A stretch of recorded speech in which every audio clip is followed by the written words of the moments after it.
Yeah, live. Mahender, now we are live. Okay. Jolly good.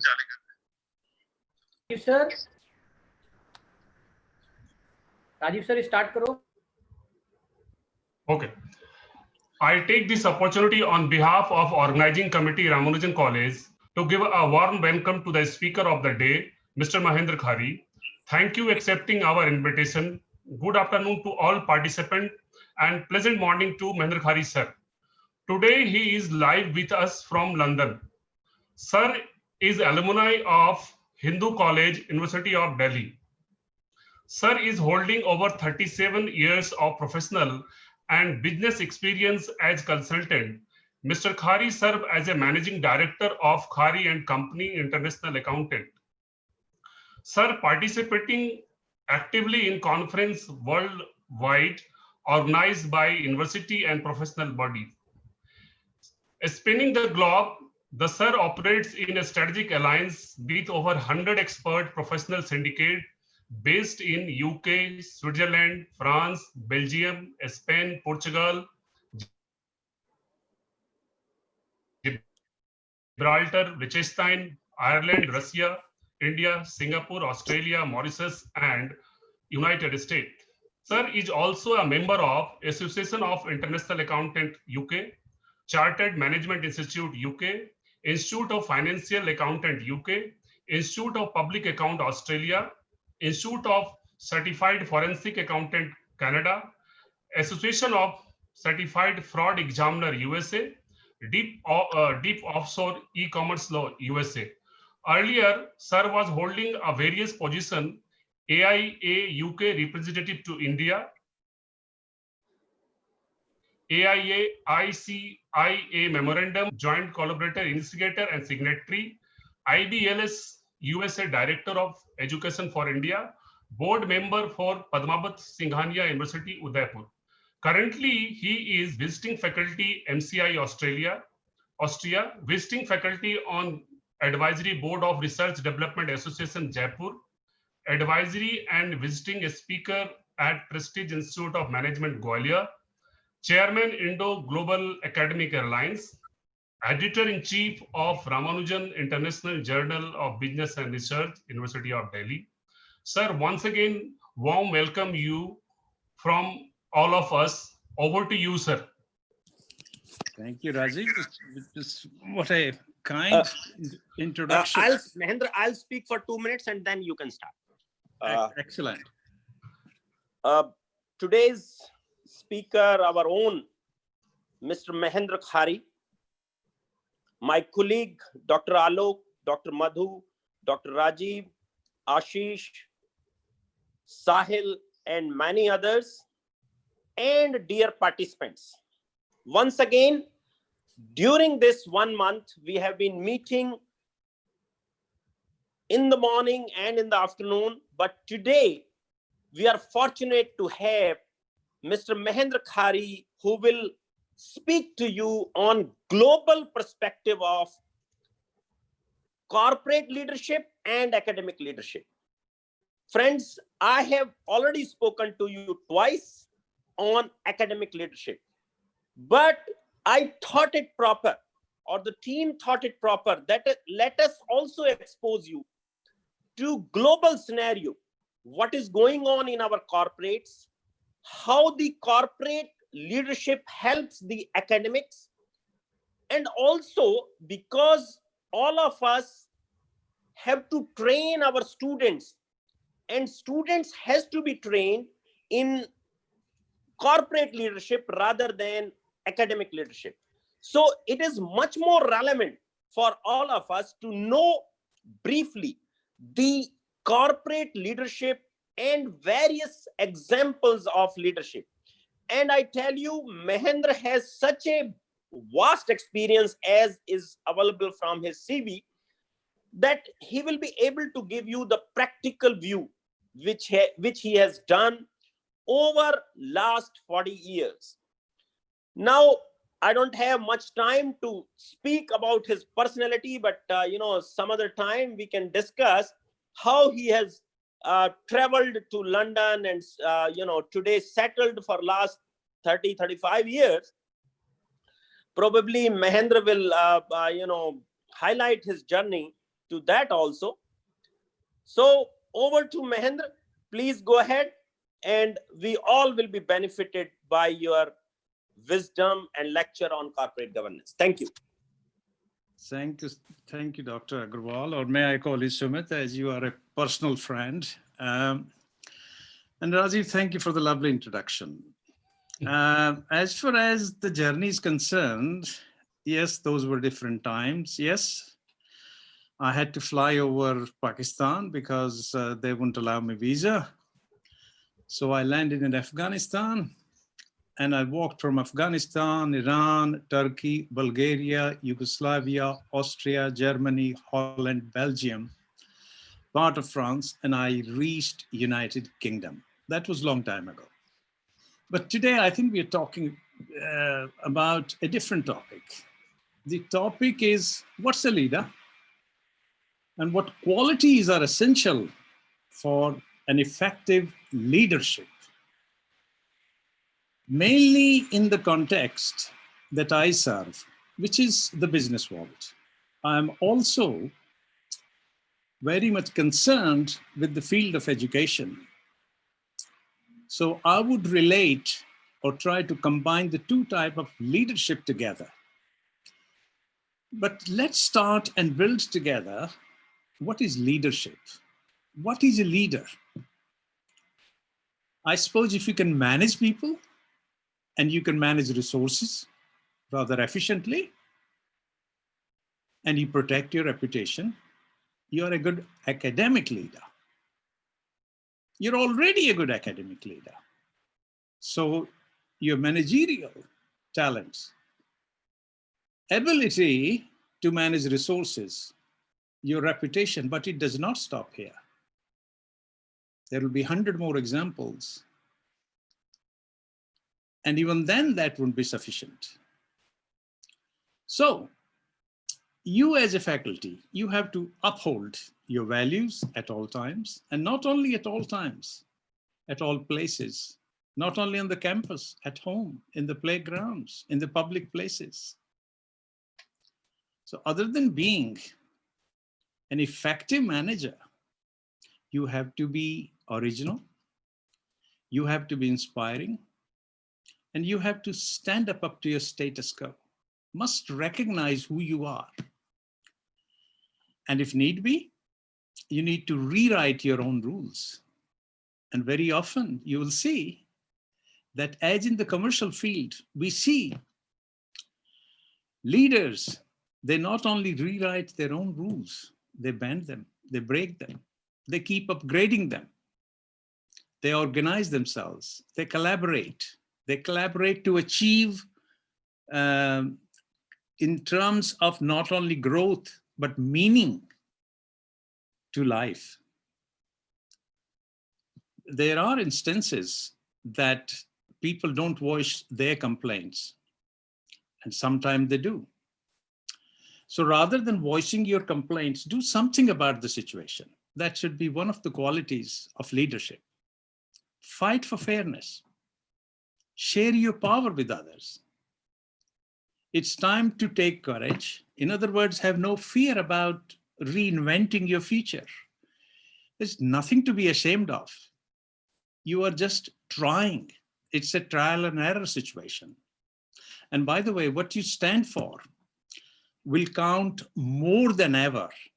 And who you stand up to will also come to define you as a leader. But in order to be a leader, you have to have a manifesto. You have to have a mechanism. And that should really set you up for academic leadership, as indeed I have seen that people with manifesto and mechanism, they make very successful commercial leaders also.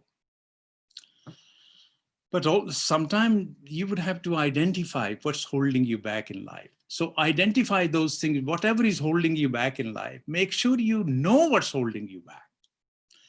Earlier on, I said that if you manage people and if you manage resources efficiently, you are a good leader. But the question is, how do you acquire those managerial qualities? You know, some leaders you will find have imagination, they have innovation, they're unique. Perhaps a talent that they have nurtured over the years. So you as a upcoming academic leader, you have to identify your effectively what we call your talents and try to nurture it. Earlier, just before connecting yourself, a colleague of mine who is a professor here in the UK rang. So I said that, look, I can't talk much because I have a little talk to give. The people in my motherland are waiting for me. What's the topic? I said leadership. So I said that any tips? He said, first make sure, you know, they're academicians. You start with the very basic. You tell them, what is a leader in your view? In a simple definition, give 4 or 5 examples. So I suppose in a university setup, a leader could be a dean, the rector, the principal. In an army, it could be the commander. In a multinational, the field that I serve, usually the chairman or the CEO. A leader in a government setting would probably be the prime minister. And if you have a different type of government, as in France, probably the president. In some countries, in the Middle East, for example, the leader is the ruler. By the way, the rulers know how to fix their enemies. So I'm not saying you should learn something from the rulers in that respect. And the rulers don't seem to care about the Universal Declaration of Human Rights, 1948, the code. Whereas in a democratic government, good leaders, true leaders, caring leaders do. I was flying just before the lockdown, a long flight, there was a problem at the flight. There were some slightly unruly passengers. And the cabin crew was unable to deal with the situation. So I said, who is leading it? Who is the leader here? No one seems to be totally in command. And they said, sir, the pilot is the leader and he's listening to everything. So I suppose in an aeroplane setting, the pilot is the leader, but speaking simply, perhaps you might say any boss is a leader, you know. But when you come to a boss, if I take you back 500-600 years ago, would you say Christopher Columbus was a good leader? He discovered America, was it 1492? He must have been a good leader to command the sport of so many people. And I have no doubt he was a good leader. But just imagine, he introduced slavery of human beings to America. Torture was there. Forced labor was there. Disease were introduced. Would you say a good leader would do that? So while you can be a good leader, you can be an inconsiderate leader. And you can be a very selfish leader, as in this example, you know. Yes, of course, you can just by managing people and resources efficiently doesn't make you a good leader. So while it's a sterling quality, I mean, let me give you another example. Another example that comes to mind is Adolf Hitler. Now, people say he was a good leader. He rose to power as the Chancellor of Germany. He was there for roughly 12 years till about 1945, from 1933, to survive that long as a leader. But he initiated World War II. He gas-chambered innocent citizens. He killed 19 million civilians, if not more, including some prisoner of war. But a vast number of followers were mustered by him. So in that respect, he was a good leader. But was he really a good leader in what we call true sense?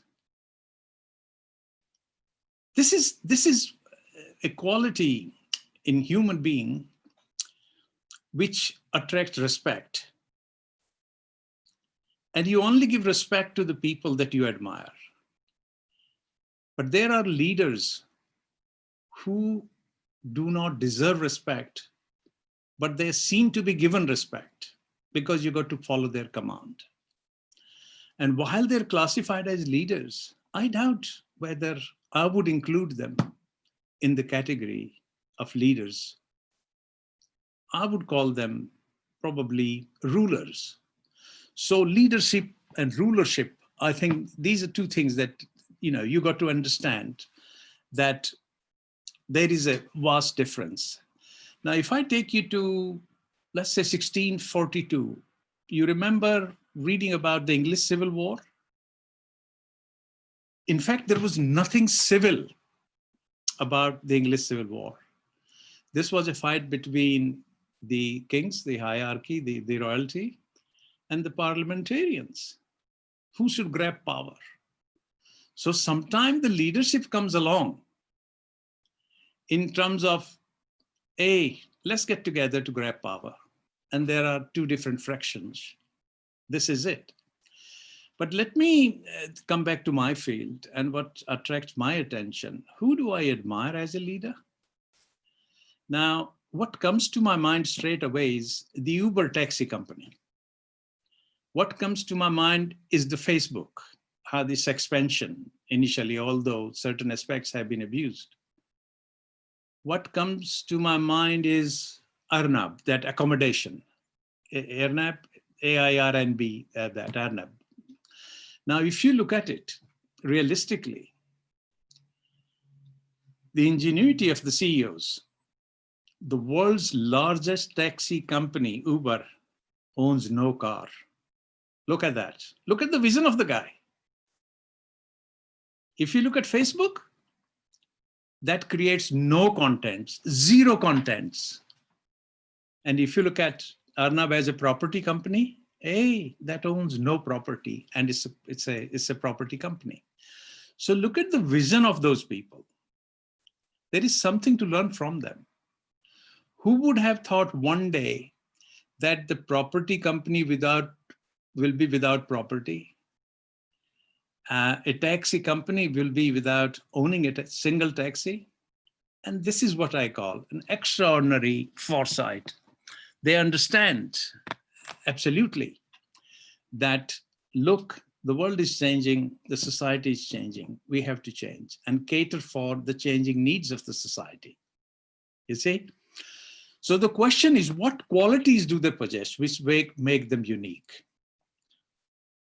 You might say it's vision, you might say it's foresight, you might say it's talent. One might say, no, it's hard work. Then you might say, oh, you got to be at the right place at the right time. No, it's a lot more than that. It's a hell of a lot more than that, than just being at the right place at the right time. Let me take you through many corporations that I have been associated with. In my capacity as a professional person, I met some remarkable leaders. And I'd like to share some of the examples of their qualities as I saw. Now, good leaders that I found, they know their organization's success depends on everyone in the organization, not just on the leaders. That's quality one. In other words, they say, we are leaders, but you are the ones who are making us successful leaders. So the organization's entire success, that depends on everyone, and they make everyone believe that it depends on them. This is a unique quality to have, I found them. You know, they kind of create environment where people feel valued. That's really important, where everyone feels he or she is a leader in their own little world, no matter what rank they are in, you know, in the hierarchy. And, you know, sometimes I notice that people feel kind of proud of being something bigger than themselves. In other words, they have a sense of belonging. So these leaders, they empower the whole team, not just the senior leadership, everyone. And they collectively drive the business towards growth. And then they share in the benefits, obviously the rewards that comes with it. The leaders, they give control rather than taking the control back. And they push decision-making right through the organization. And you might say, hey, hold on. Why do they give up control? Giving control is counterintuitive. Leaders should keep control. Quite the opposite. They give control in a micro sense. And they really show they care, not just lip service, but good leaders, they show they care. They set what we call strategic direction, and they guide staff, health staff, to deliver on it. And they listen to the voices of their colleagues, and of course the staff alike at all levels. And same, you may agree that if you are expecting the faculty to deliver, you need to ensure they understand the overall strategy of the university, of the college. They understand the objectives which are to be achieved. If they're not clear, it's very difficult to expect them to deliver efficiently. And majority of the CEOs, the chairman of listed companies, 500 top companies, you know, they have an open door policy, very warm, very welcoming nature, and where, you know, ideas are given by them due consideration and deliberations. No matter how small an idea an employee comes out with, they give due consideration. So, and wherever I found in some cases where I get invited on certain things that the board don't have the expertise in forensic matters, the good leaders do not hesitate to invite the expert wherever they feel that their talents are lacking or insufficient. And I'm sure you as professors, you know, in the university you have diverse individuals. And but good leaders know how best to nurture the richness out of diversity, add strength, and diversity is a strength in itself. So for a leader to recognize that they are diverse at all levels, that should be taken as one of the biggest strengths. Diversity at all levels should unite. It should not divide. And the good leaders know that. They can create what we call fundamental condition for innovation. And they can help the staff accelerate growth towards objective. And what they do is they inspire workforce by setting standards of excellence. And they spot the range of talents. They sit around them, they know, in a boardroom. They try to accentuate the positive out of every member. And not only that, they know, good leader would know, here I can control, but control will not work. I want to influence. Because control means you're imposing something.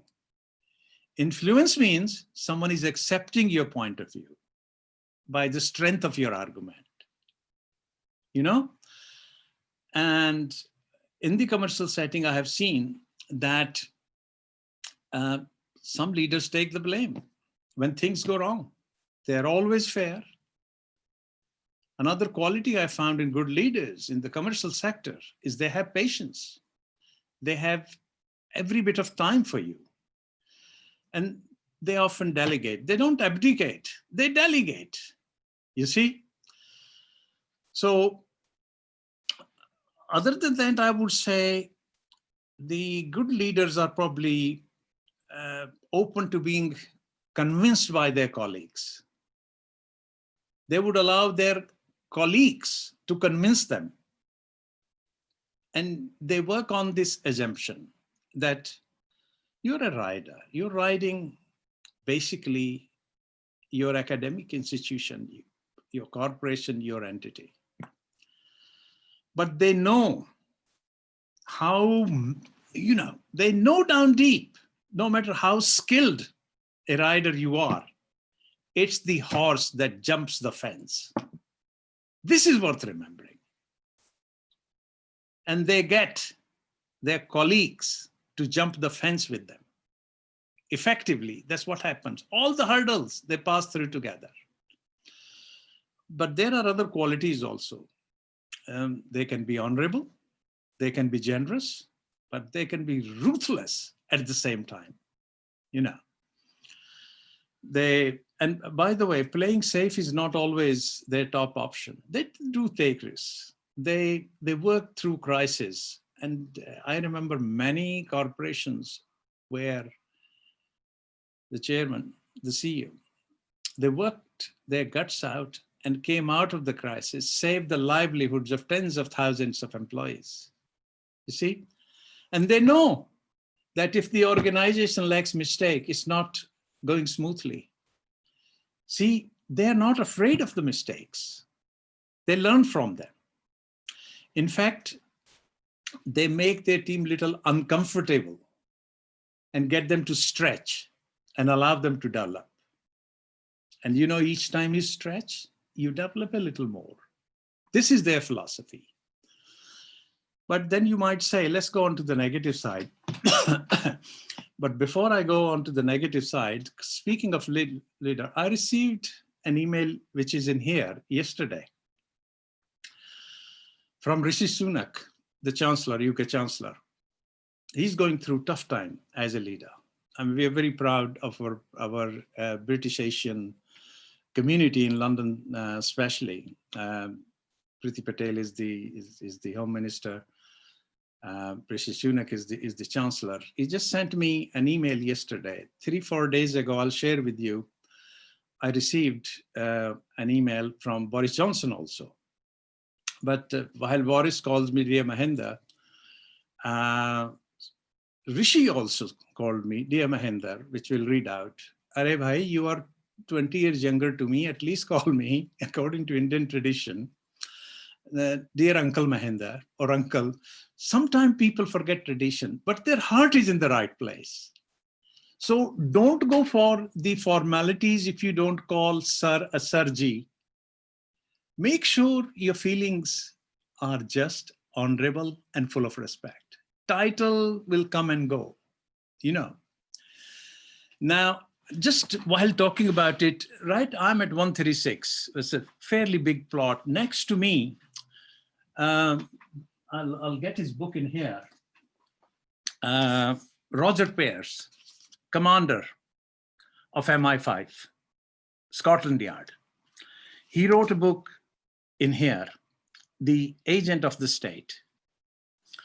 He gave me a copy, Dear Mahender, Dear Jyoti, with compliments. This is my book and all that. Wonderful guy. And what I found in his book, something very remarkable, and which is this. He writes in here, around here, I don't know whether you can see it. And I quote from Rogers, my friends, the neighbors, to tell the truth is a duty. Everyone's duty is to tell the truth. But it is a duty only in respect to one who has a right to listen to the truth. So sometimes people don't have the right to know your truth. So I think Roger has put it here, to tell the truth is a duty, but it is a duty only in respect to one who has a right to the truth. So while good leaders should tell the truth and they should be transparent, but they must know when to be transparent and when to tell the truth. This is in it itself is a quality. But then you might say, why do leadership fails?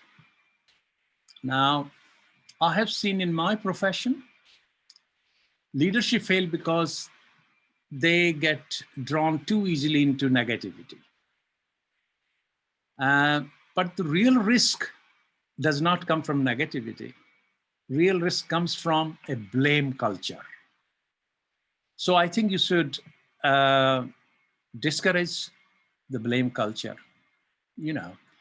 And I have found, even in commercial sectors, that some leaders have, because they have injected a lot of capital into it, they have put a lot of money into it, they have achieved that hierarchy on the strength of the money. But they have no clearly defined boundaries, even of their own role. And they're leaders. It may apply in the academic setting also, you know. Some can't even cope with the pressures I have seen in the commercial sector.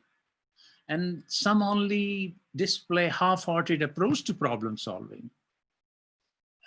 You might say, even in your organization, some are political appointees, lacking in experience and even devoid of analytical thinking, you know, lacking in ethics. How important ethics are, I'll cover the whole chapter in a minute, depending on the time. But what comes to my mind at the moment is this, that what is academic leadership and what is a public company leadership, and how do they differ? Now, I would say academic leadership that symbolizes that they are there for the students, for the learners. And the public company leadership symbolizes we are here for the investors, for the shareholders. This is one technical difference, or the kind of difference that I'm thinking of. Who are you serving? You know, what does your heart say? Am I serving the students or am I serving the investors? And this is where this difference you might say lie between academic leadership and public leadership. But I notice actually these academic leaders are not the ultimate leaders. The leadership goes way beyond in the commercial sector than in your academic sector. I won't call you in the true sense having full autonomy. Because I found that being on the governing board of universities and visiting so many universities, almost all around the world, that you in the education system have a kind of a dual executive system of checks and balances. You are never there on your own. There is someone above you that you to consult, that kind of thing. But before we go on to ethics, and there are several things that I want to talk to you about, that I have got certain notes that I will be looking at in a minute. But let us define the basic characteristics which have a common DNA between the academic leadership and the commercial, let's say, leadership. Would you say bravery? Yes. What does it mean? That you're not shrinking from threat or challenges. That is a quality. Would you say vitality? Jest. Would you say enthusiasm for life? I was saying earlier, not doing things half-heartedly. Would you say one of the qualities should be honesty, which means authenticity, which means being true to oneself before one can be true to others? Would you say quality should be how to overcome obstacles and having the ability to finish a job once you have started? How about a quality for a leadership, let's say, or adaptive? He has to be adaptive, bit of ingenuity, he has to be original. His creativity got to be seen, that yes, is he curious? Has he got good judgment, making skills? Although you are a teacher, but do you have a love of learning? Are you systematically adding to your knowledge? Good leaders do. You see, do you have a perspective? You know, do you provide wise counseling? You look at the big picture. Would that not be a good quality to have as a leader? How about fairness? Let's say, not jumping to conclusion, identified, something is not quite right. Just having the sixth sense, making sure that you understand the negativity of the organization, that toxic atmosphere that builds up. So how to take preemptive action, excuse me. So can you positively influence others? Can you get things done? What's your teamwork spirit like? What's the atmosphere? Anyone can work in a team. Anyone can make a team. But how do you create that feel-good factor in the team, that they work with enthusiasm, with social responsibility?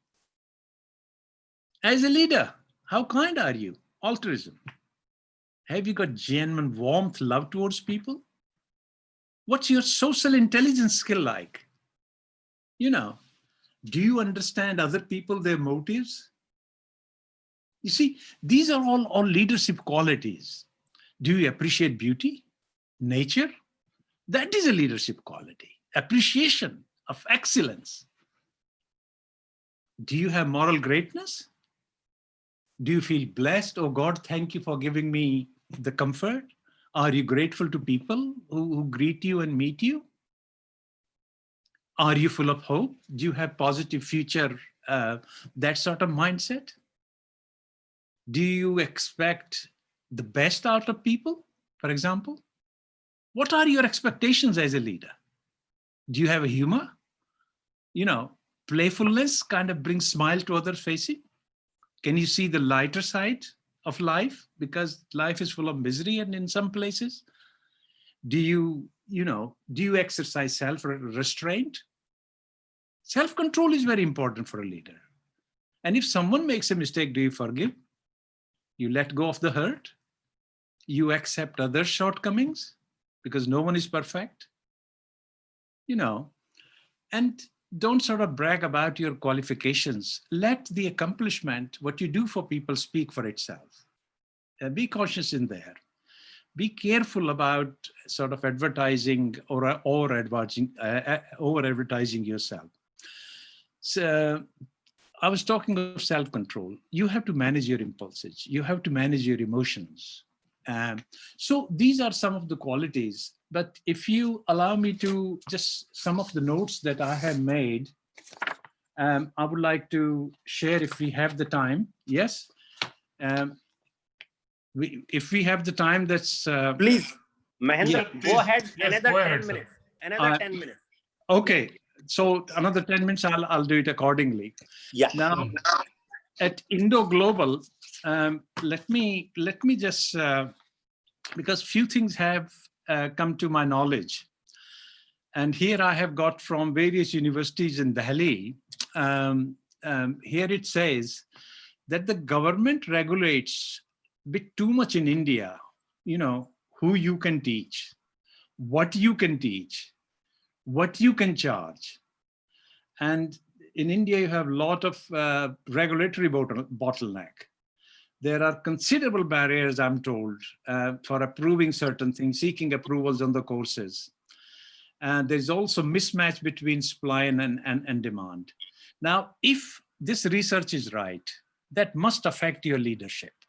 I think no matter how good a leader you are, but when you read in the press about India like that, of course, being of Indian origin, I love my motherland, I feel rather bad that the Indian education system has all these problems, and so, but let me tell you, at Indo Global, we see education as a duty, not as a profit. This is our ethos, if you like.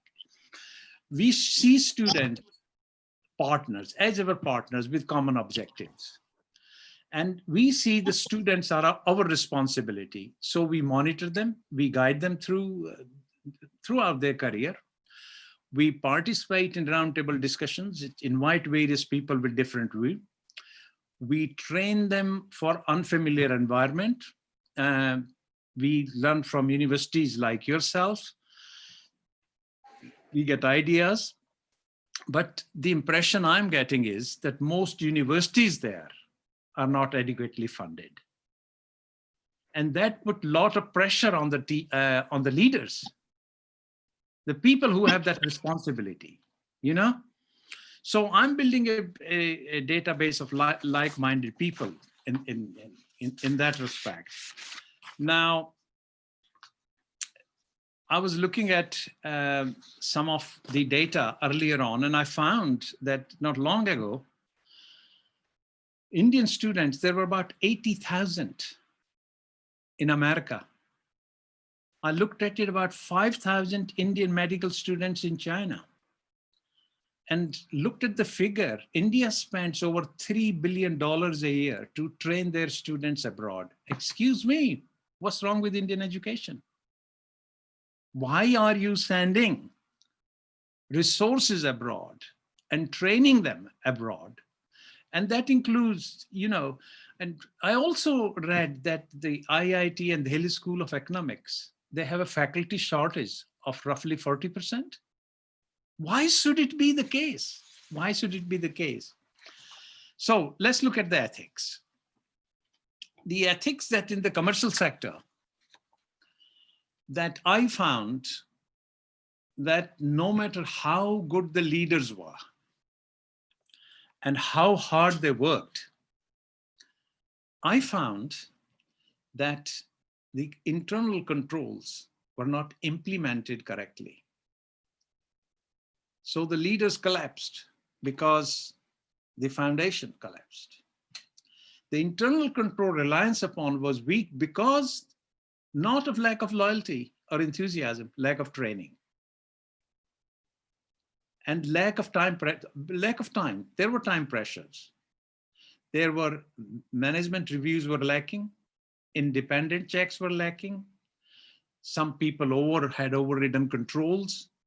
And the worst thing was the poor tone at the top. The top tone wasn't really rich enough to enrich the subordinates, staff, and the entire team. This may be true in the academic section, but my God, if you look at the lack of ethics, no matter how good, you know, Price Waterhouse, they were fined by Securities Exchange. Why? Lacking in ethics in certain areas. Not knowingly, unknowingly, because sometimes the environment changes you. Sometimes things are beyond your control. Now, when you have, and VWC teach you ethics, they themselves are guilty of not demonstrating to the satisfaction of the court that they acted with the utmost ethics. Now, if you look at Barclays Bank in here, ethics very high, still fined 2 billion. If you look at Volkswagen in Germany, ethics very high, but still fined for diesel emission for misleading the world, basically. Now, there is no shortage of examples. We have Danske Bank in Denmark. Denmark is the country with the highest happiness at scale in the world. People are the happiest there, but the bank was there, found guilty of fraudulent activities. Why? Ethics were missing, you see? And don't go very far. Indian banks reported at least one fraud every hour in 2017. Why? What happened to that? Between 2000, April 16 and March 17, Indian lenders reported 12,533 cases of fraud, totaling rupees 18,170 crore, which is roughly about $3 billion. Now, when you have a situation like that, Are these the leaders? You know, so this some of the research there. I just leave it on to one side and come back to, are these the leaders who are going wrong? Or are these the politicians going wrong? Or are these the committees and subcommittees going wrong? Is there a lack of coordination, cooperation? Or there is more to it? Or something wrong with the human nature? Do human beings like Bentham, for 500 years ago, he said that human beings believe only in two things: pleasure or pain. They want to minimize pain and want to maximize pleasure. And they will work around these things, you know, these kind of things. So just to sum up, and I'm fully aware of the time, that success does not depend on finding the right person. It depends on being the right person. And let's hope you feel that you are being the right person. And if you feel you are the right person, you have qualities of a good leader. Thank you.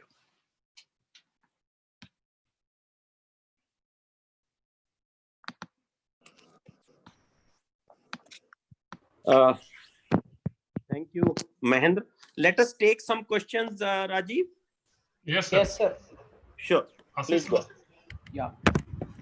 So we have some questions from participant side. Yeah.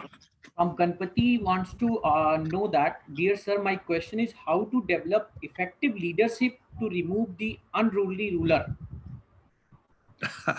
Okay, let's stop for a second, really. There are two questions in here: how to get rid of the bad management and how to bring good management. Yeah. You know, its roots are in the history. Wherever revolution has taken place, this problem was solved. Ganpati, what's the first name? Ganpati, did you say? I didn't catch the name.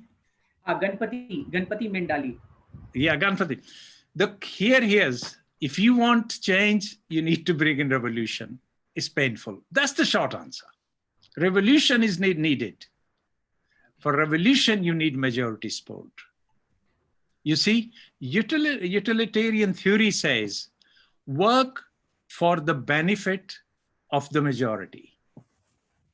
You see? Okay, sir. And once you got that majority, you bring revolution, you apply pressure. That is strength. And then go on to all those qualities that you're developing. Excellent question. Sir, next question is from Rajbala Gautam. Yeah. Sir, more follower means the person is a good leader. Each more follower. Yeah, is more follower means the person a good leader? Let's stop there. Very good question. No. If you look at the religious cult, if you look at the Calf Clune in America, if you look at the past 50 years, more so 60s, 70s, and 80s, full of gurus, those followers, some were asked to commit or forced to commit suicide or brainwashed to commit suicide. People are not following there, they're following the follower. And this is the problem. Don't be a follower who is following the follower. So it's a sequence. If you have a cunning leader, he will get very global, very fickle-minded people, weak, who have no voice of their own, who have little to say about their own achievements. They follow blindly. So it's the blind faith. So I would say, even if 10 people follow me today, but they follow me really, with a commitment, with a conviction, what he said was right. That's what I call a follower with independent mind.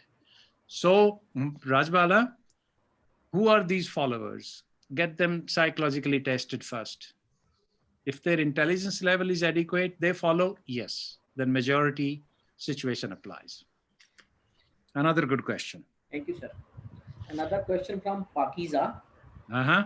What role could be played by the employees in influencing a leader when the leader is not true to his responsibilities?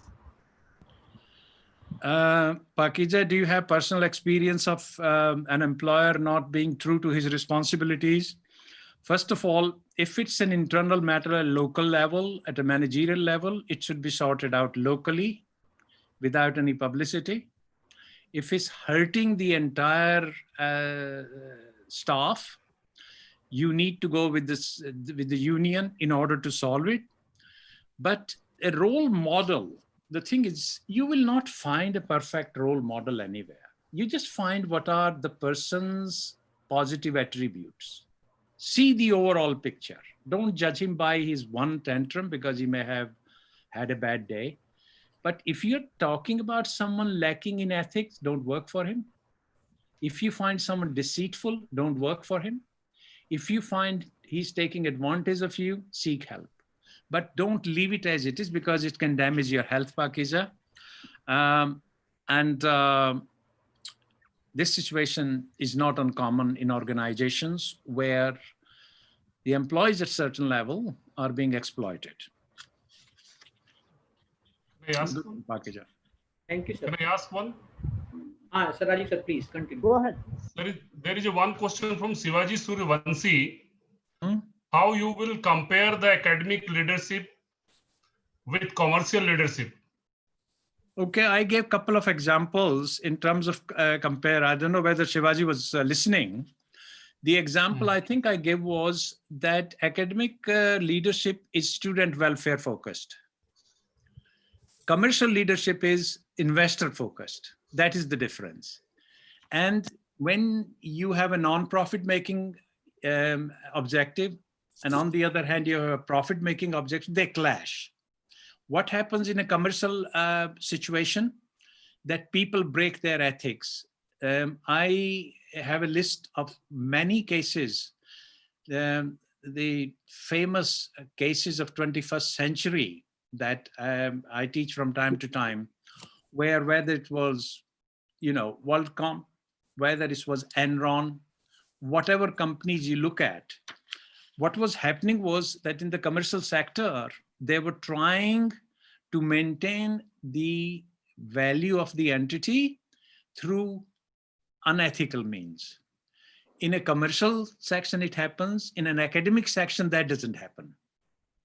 Academic challenges are different in that respect. Academic challenges are, first of all, how do we keep a fair system of entry, fair system of examination, how we increase employability prospect of our students, how we impart the best education, how we compete against the things like MOOC, Coursera, online courses, how to find the best material for our students. So that is the difference. Rajiv? Yes. Thank you, sir. Yeah. Sir, participants are very curious to know about, is there any measurement tools for measuring good leadership?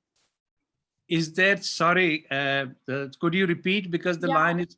Yeah, is there any measurement tools for measuring good leadership? Measurement tool, yardstick, yeah? Any yardstick? Yardstick. Okay, so if I understood the question, could we have a standard yardstick with which to measure how effective a leader is? Now, I don't want to go into politics, how you measure a political leader. I don't want to go too much into the academic side on how you measure, but I can give you some basic ideas as we apply them in commerce and industry. We look at performance. Performance relates to the objectives.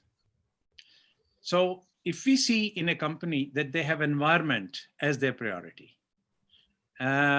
employees' welfare as a priority, employer children's education as a priority, employees' medical criteria, employees' pension. And if you see a leader emphasizing on that, that would be part of the measurement, that I would give him 1 mark there fully towards achieving that goal. So one of the items on the yardstick on the measurement should be these criteria which go way beyond the commercial side of it. And I think the same applies in the academic sector, that focus on what this person is doing for the humanity as a whole, be it environment, be it the welfare of the, be it that bringing some people out of poverty and so on. Sir, another question from, is how do we explain the importance of ethics to someone as maximum people around are following unethical practice? Yes, you see, this comes, you have some eminent psychologists on the board. They are better qualified than I in terms of commenting in psychological sense on the ethics. What was it ethic? Ethic is a principle that you follow within yourself. Now, if that ethics trespasses onto others, if that ethics violates other rules, it's a toxic ethic because it's very self-centered ethic. So there will be situations where you clash. And it is the clash of ethics sometimes because different people have different definition of ethics. This is the thing. Now, let us say, for example, that you want to introduce fair wage, gender-related fair wage. This should be the ethics. In European countries, it's taken very seriously. There are countries where female would love to work even for peanuts because they have a different criteria. So sometimes ethics may differ from culture to culture, that you have to understand. But where someone is not following the ethics, where others are following the ethics, is again, it comes to human nature. It's a deeper problem in human nature, which I, as a professional person, a fraud examiner, cannot really comment beyond that. I do come across it myself. I have a choice. Do I ignore it? Do I highlight it? Do I confront them? And if I confront them, what is the cost?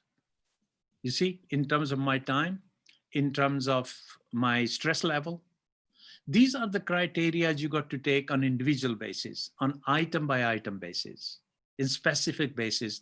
It's very difficult to prescribe a generic rule. Sir, another question is, Manju Rani wants to know how to tackle various kinds of barriers that other people create in becoming a good leader. Manju, I would say to you, barriers are created for two reasons. One's to protect their position. You see, Manju, I know exactly where you're coming from. I have seen it myself. I have grown in the UK, challenging those barriers. I have been a fighter. But luckily we have a, fair play. We have wonderful opportunities here because nothing is in short supply. Sometimes you feel there is one seat okay for two people, so on and so forth. But barriers will always be there in every organization because people don't want you to climb up the success ladder. There is someone already there. He or she wants to protect their position. You see? Now, there are disciplines you can have within organizations, like we have committees. You can have a hierarchy. You can get the support of like-minded people. You can even consult your neighborhood area. You may find a wise person who will advise you on these things because he or she would understand the local environment a bit better. Again, this comes down to knowing your territory and knowing the people who can help and remove those barriers. Okay, Manju, I hope that satisfies you, your question. But another question is it may be cause or collapse of leadership of Bharat because we become Indians? You have to read the question again because anything about India I want to understand. Is my motherland. I have keen interest. So say that again, please. It may be cause for collapse of leadership of Bharat because we become Indians? Leadership collapse. Rajiv, can you just elaborate further? I don't want to misunderstand this important question. Yeah, Rajiv, you want to do it or shall I do it? Yeah, You do it. Sumit, if you can do it, yeah. Yeah. See, basically, she or he is asking the collapse of leadership. Yes. Collapse of leadership in Bharat, because we are Indians. Because we become Indians, sir. We become Indians. No, you know, India has a very rich history. We are a land of Mahabharat. These things will carry on happening. If you're talking about a collapse, you're talking about the collapse of the world's biggest democracy. You see, now when you're dealing with 1.3 billion people in a democratic system, you will hear many voices. And these voices would frighten you. Why? Because you think the doom is near, it would collapse. When has India collapsed in the last 5,000 years? You tell me. India is much stronger than these little, storm in the teacups. They will keep happening. Please don't underestimate yourself as an Indian. India's contribution to the field of education has been noted in the last thousands of years. Indians are doing very well in America. In UK, I can vouch for several NRIs. We hold Indian values. If we did not hold that values, hard work, honesty, decency, respect, and all that, then, we would not be Indians. We overall a nice bunch of people. Unfortunately, we suffered as a result of certain dominance over us in the last few hundred years. It goes way back. We have been peace-loving people. Unfortunately, we are going through a situation now, which COVID-19 coupled with some political differences, coupled with some economical challenges. I won't say the situation is so serious that Indians should start doubting themselves. They should not. Sir, another question is, what is the significant difference between guru in ancient educational system in India and teachers of modern era? Okay, the difference between a guru and a teacher is we are no longer a pathshala. We no longer study in the ashrams. Okay. So that guru system has been sort of modernized. We are now not even teachers, not even classrooms. Hey, mobile phone learning. Google is the guru. Google is the teacher. Look how things have changed. Exactly. So let's not worry too much about the guru system, but keep it as a part of our culture. When I was studying, I was instilled in me. It's always full of respect for my teachers. God, you see, they were wonderful. Their hearts were in the right place. But there was shortage of books. There's shortage of equipment, typewriters and all that. So let's look at today's situation. Who is our teacher? The internet. Who are our well-wishers? Obviously, the parents and nearest and dearest. Who are our gurus who guide us in today's term? If you are not sure about something, go to your elders, go to your teachers. Next one. Rajiv? Sir, one more question, last question, sir. Yeah. Ankita Kumari wants to know which type of leadership should be followed by Indian academicians for the best development of education system. Oh dear, what's her name? Ankita Kumari. Ankita, you hit it squarely on the head, my friend. Little kid, honestly, what leadership in the academic sector should we follow? The academic sector is probably one of the most difficult one in many ways, because you see in multinationals, you have bylaws governed by Companies Act, whereby over the years, people have refined it and things end up in the boardroom and things get resolved. And that is more or less the end of the matter. The academic sector does not work like that. There's no single leadership in academic sector. There's a collective thought. There's a collective body of people who come out with ideas. HR ministry obviously looks at it. Government prescribed legislations. Different teachers have different grievances about their particular sectors and colleges. Some are funded more than the others. Some focus on the rural area. Others focus on the urban. Some rich children go to MIT. The other one may be looking for something simpler somewhere locally. So that affects leadership. All these factors affect leadership in that respect. But if you want one common prescription, what should they follow? I think they should follow what is just, equitable, and fair. Whatever sounds fair, follow that feeling, and you will know that you are doing it correctly. Right. And anyone else? Sir, Ritu Sharma wants to know, sir, do Sorry, you follow Ritu who Sharma? wants to know? Ritu Sharma. Okay, Sir, Ritu, do you yeah. follow any leader? Do I follow any leader? Yeah, sir. Yeah. Oh, absolutely. Absolutely. 100%. Obviously, you see, when I look into the mirror and I say to myself, how am I going to lead myself today? This is how I start the day. And I follow the ethics that I have set for myself, taken from various leaders around the world. Right. I was just telling you something earlier on that Rishi Sunak, our Chancellor of the Exchequer, that, 11 Downing Street. They will better understand Finance Minister of UK.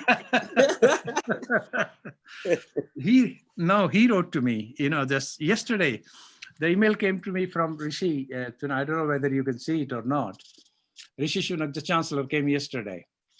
Now he's saying, Mahender, we have been decisive. We have taken decisive action to protect our economy. But I know many people are still anxious about losing their jobs, about unemployment rising. And I want you to know that through hardship lies ahead, no one will be left without hope. Now, these are political sentences, effectively. No one would be left without hope. But one good thing about it is they give us reassurance during difficult time. And if a leader can give that reassurance during difficult time, that is very, very important, really important. So then you got someone you can emotionally rely upon. So have your emotional, support by your side. That would be helpful over and above. Okay.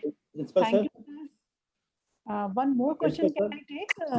Hello? More question coming from somewhere? The one question. The last question. Subodh Das is asking how to inculcate the qualities of effective leadership. Effective leadership basically means result-oriented. What are your ethos? What are your objectives? And how you achieve them? How effective are you in terms of making do with the resources at your disposal? If you are restricted resources-wise, you cannot compete with someone who has abundance of resources. So, you start with what you have and you build on it. And effective action would come from transforming effectively your resources bit by bit, building on them. And that is what I call effectiveness and progress. So start from where you are and gradually build on it. Thank you so much, sir. You're welcome. Thank you so much, sir. Principal, sir. Okay. We have lots of questions, but time is not more.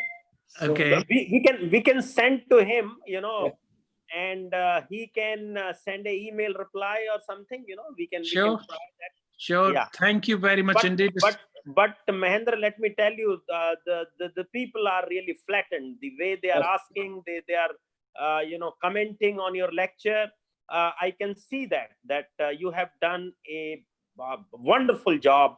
Probably, why I'm saying so, that we also heard Professor Altmas, in the last induction program, and we were always apprehensive about the person who are from foreign culture, whether they will be able to do justice with our system of education and the things which we wanted to. But let me tell you, we are really impressed. We are really flattened that, Altmas did a wonderful job. And today, there is no word to express that how simply and through very lucid words, you explained everything in detail. Similarly, I took up this thing yesterday and day before yesterday, both in English and Hindi. But the way you explained with examples, probably I have also learned a lot. So I believe our participants must have learned out of it, and they will also practice it. See, the how you started, with your lecture, especially on qualities of leadership. And then you said, set up your goals, manifesto, which we say academic plan in academic institution. And then you said managerial quality, unique qualities. And then you explained the two leaders whom we remember, but for bad reasons, whether it is Columbus or Hitler. The best leader is one who is remembered for good things rather than bad things. Sometimes people wants to be a leader and they want to be remembered even for bad things. So that you explained very well. And you gave very good examples, of Uber, Airbnb. I have a lot of experience. I and Rajiv traveled, it, throughout the Europe, and we use that service, and we never felt that we are not at home. So, and so easy, so simple, and so cheap that we saved all the dollars and euros and came back to India. So that's how these things has helped. And then you talked about the ruler and the leader.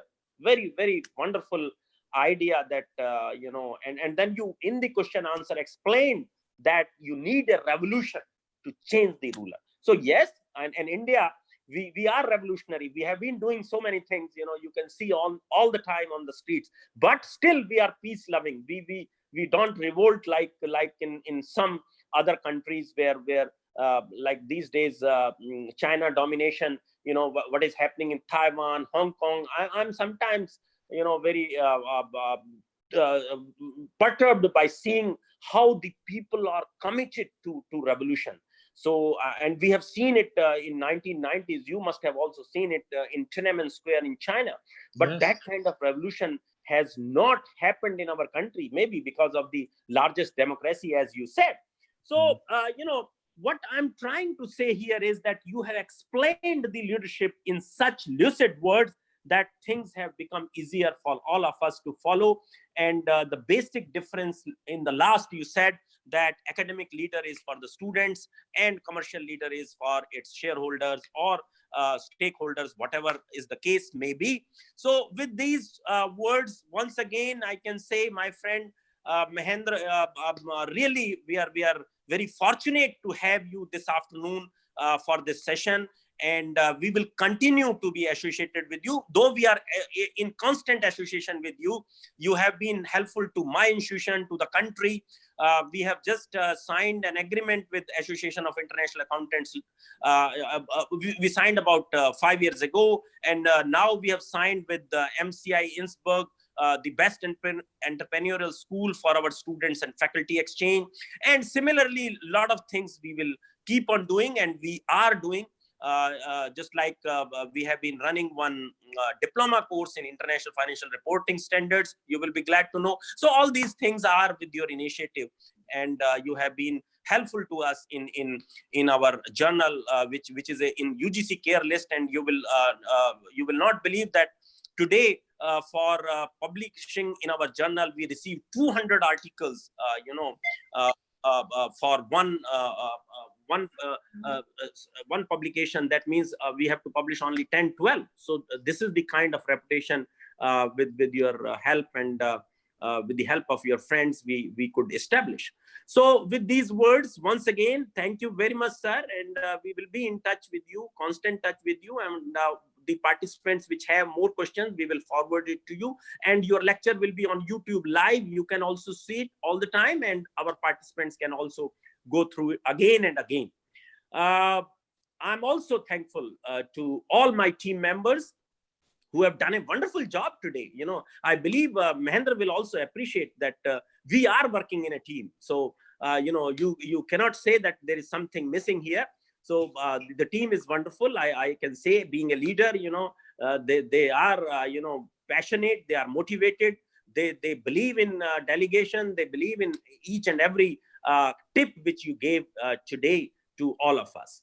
So, once again, you know, big thanks to our participants, because without them, we would have not spoken today. Mahender would not be here. All of us would not be here. So they are our wonderful assets, wonderful, you know, stakeholders, or wonderful students, or wonderful shareholders, you know, we can say in commercial terms. So, friends, once again, thank you very much. Good afternoon, and wonderful experience to all of you. Thank you very much. Thank you, sir. Thank you.